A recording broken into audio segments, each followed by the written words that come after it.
Saudações, seja muito bem-vindo. Este é um encontro que se torna podcast através da vontade de 3 pessoas artistas: Bárbara, Maia, F, que por algum motivo quiseram atravessar suas pesquisas através da palavra. Retiraram de um oráculo uma carta, a carta da visão. Esta carta lhes trouxe um conselho. Esse conselho reverberou na vida de cada uma e se transformou em textos que agora você escuta na voz de cada uma. Que a sua visão possa ser alterada por essas imagens, palavras. Onde nascem as histórias? Para mim, tudo começa como uma história. Antes de ser história, uma história nasceu sem saber. Caso, conto, testemunho, impressão, evidência, narrativa, vestígio, historieta, historiúla. Do ovo ou da galinha, restam as cascas e penas para contar. Ninguém viu, mas alguém comentou. Uma história é uma trilha pisada, mas também é sinal que indica o caminho, é pegada, é o andarilho andando, é o caminhar, a mochila, a senda, o atalho. Histórias são experiências de vida. Mesmo as mentiras são experiências da mentira. Manifesto de vanguarda. Uma ficção verdadeira sobre a biografia de alguém que nunca existiu. Sempre gostei das histórias que contam suas próprias histórias, que revelam as coxias, o véu da criação. Quando Maurício de Souza desenhava sua mão desenhando a turma da Mônica no gibi, ou apagando ou pensando na história que eu estava lendo ali, naquele instante presente. A tentação de capturar a cauda do tempo, é isso. Por um momento, vida real e ficção se acasalam. Por isso, amo a diluição de fronteiras entre arte e vida, infiltrações e vazamentos entre as duas. Utopia maior, incorporar uma na outra por completo. O artista é o padeiro. Padeiro da esquina. Fábio Moraes disse certa vez: quando a arte está quase virando vida, casada na cidade do interior, cheia de fotografias setentistas nos porta-retratos de família, o mundo lhe faz lembrar da possibilidade de cópula. E a arte então deixa de lado a ideia de diluir-se na vida para separar-se ainda mais dela e garantir a foda, só se fode com o diferente.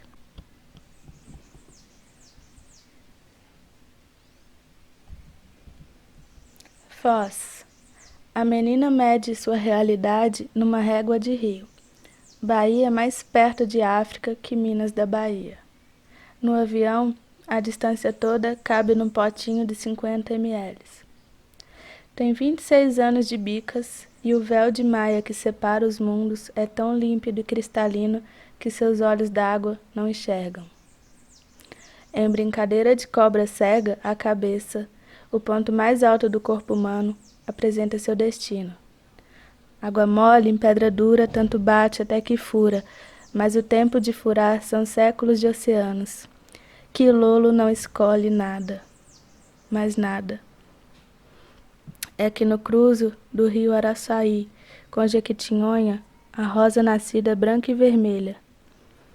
À noite as onças pintadas saem à caça, mas a presa, em perfeito estado exalando perfume, já se perdeu nas vielas de cachoeira, embriagando os deuses travestidos em felinos para caçoar dos humanos. No raiar do sol, talvez já sejam golfinhos com saudades de casa. Quando pingar a gota d'água dos finais dos tempos, quem sabe ela se forme em brigadas de incêndio, qual uma caipora, para salvar dos homens as florestas. Vocês perceberam que ela se infiltrou aqui também? Para presentificar o corpo da mulher que já foi peixe, girino, rã, serpente, agora é xamã, tentando se recordar das vidas que tinha antes dos princípios. Hoje ela veste penas e bicos, amanhã usará coroa. Na sexta, armas nas mãos, e dentes, escamas, capas, colares. Mas tomem cuidado como a criatura prenha de arpias, sereias, esfinges, serafins, lobisomens. A última lua nova do ano será augúrio de um parto lamentoso em Pororoca. Para ver com bons olhos. Cachoeira, 16 de setembro, Gruta de Santa Bárbara. Aos poucos reúno as pontas desatadas de mim mesma. São traços que compõem as figuras que tento trazer ao mundo. São cores que anunciam o amanhecimento do ser no tempo em que o céu se torna escuro e sem horizonte. O vermelho sangue espalhou-se depressa em rasgos no papel que sobrepõem ao vazio do meu estômago. A forma desnuda toma a frente. Vejo chifres de búfala roçando meu ori. Eparrei. Oiá chegou para mostrar o caminho. Sua face dura de guerra lembra as feições de minha bisavó Helena, cabocla de pele clara e sangue vermelho urucum. A luta pela terra, o rifle na mão dos tempos de vingança. A imagem me encara com seus olhos de saber e minha consciência a sobrevoa com bicos de urubu. Dobro o papel, evito olhá-la por um tempo. Tento acalmar o ori para que eu possa vê-la com os olhos dos homens. Após uma semana, desdobro o papel, penduro na parede e sonho novamente com as águas que me guardam. São muitas. Subo a ladeira feliz para encontrar minha companheira de guerra. Levo enrolado o papel com a pintura. Ajoelho em frente à imagem. Vejo as flores no altar, a caixinha de doação para sua festa. Me culpo novamente por não saber o que fazer. A fase cristã. Olho para a pintura, fecho os olhos, dobro novamente o papel e coloco no altar, embaixo da caixinha, na Gruta de Santa Bárbara. Talvez algumas imagens só possam ser vistas com os olhos de Olorum.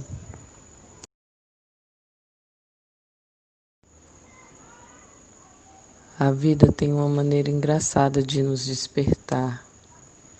Às vezes esperamos da vida um soco leve no estômago, um susto, o cair da cama que marca o gesto iminente. Despertar assim, de repente, irrompe o gesto no tempo do segundo, o tempo que entendemos, o tempo da guerra. Quando o amanhecer acaricia dengoso nosso ori, despertamos no tempo de abrir os olhos do espírito. Despertar assim devagar nasce de um outro processo. O sono adivinha o caminho da volta enquanto se enrosca com os fios dos cílios que insistem em mantê-lo dormente. Despertar devagar é ciência para poucos, pois a vagareza do tempo de espera do nascer é a velocidade malquista do sonho que se vai. Talvez tenha chegado ao mundo depressa demais em algum tempo ou outro que escolheram para mim. Sinto que nasci prematura ou que passei da hora do nascer. O descompasso do tempo de mim mesma reflete os ombros caídos do corpo jovem. Carne do mundo que balanceia o desequilíbrio do pêndulo. Tic-tac, tic-tac, tic-tac. F. F não é só a letra F, mas o E antes do F. A parede do seu quarto não é só verde, mas rosa e verde, assim como as plantas carnívoras. Rockstar, silencioso, pisa devagarzinho em areia movediça, que é para não despertar as crianças com canções de ninar adultos. As criaturas de seu reino são forjadas no fogo e pulam carnaval em carros alegóricos da mangueira. Depois do F virá o G nos olhos do gavião, que já mira, as serpentes em primeiro plano. Mas não serão devoradas e sim feitas de cabeleira ao pássaro vaidoso, pra ave de rapina assustar quem costurar travesseiros com suas penas, ou transformar em pedras seus desenhos. Basta uma pequena descarga elétrica para que do papel se levantem e já reivindiquem um nome, uma bandeira, um hino, um idioma e a independência. H de híbrida zona, como são híbridos os oceanos, em tons de azuis, índicos, índigo. Existe um poder nas histórias narradas que cativa um lugarzinho ainda misterioso dentro dos dias que não me lembro por ter crescido demais. Deixar entrar imagens pelo buraco dos ouvidos é algo tão absurdo quanto real e me deixa em estado de perplexidade. Você escuta a voz da pessoa que narra quando lê? Acho que é daí que vem meu fascínio por cartas. Estava ao telefone com mamãe e a gente fica lembrando de um monte de história acontecida.